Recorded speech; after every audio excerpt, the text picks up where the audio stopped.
What is up, guys? This is Zach from Anglers Escape, and in front of me I have 5 great bass crankbaits, and these are all crankbaits. They're hard-bodied, and these are my favorite 5 bass crankbaits for all types of fishing. But number one, the one crankbait I wouldn't go bass fishing without is the Squarebill Crankbait, and specifically I really like the Kevin Van Dam 2.5 for bigger lakes, and if I'm going to a pond with a little bit smaller bass, I'll get the 1.5.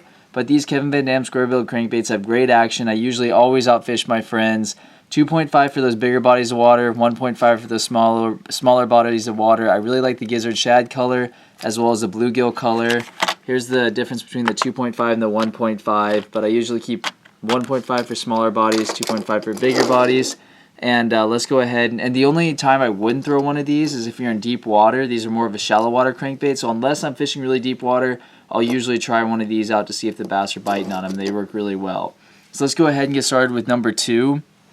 And number 2 is a jointed crankbait. All jointed crankbaits have really great action. I catch a lot of bass on them, but there's one jointed crankbait I really like, and that's the Rapala jointed crankbait.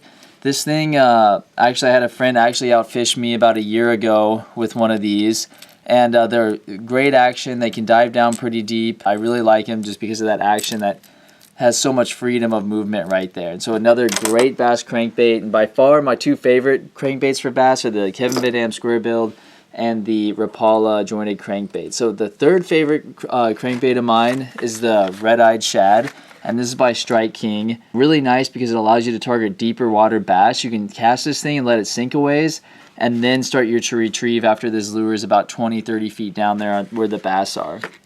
So let me go ahead and get into number 4, and that is the Rapala original floating minnow. And so these minnows are really nice. They have a great wobble. Time has tested these and they have great reviews. Probably 50 years old and people are still using them today, and they work great. And so my fifth favorite crankbait for bass is the Berkeley Flicker Shad. This again has great action. It has a little wider bill so it can get to a little deeper depths. Got a pretty thin profile, but it mimics the gizzard shad really nicely, which is a lot of the forage for these fish, these bass.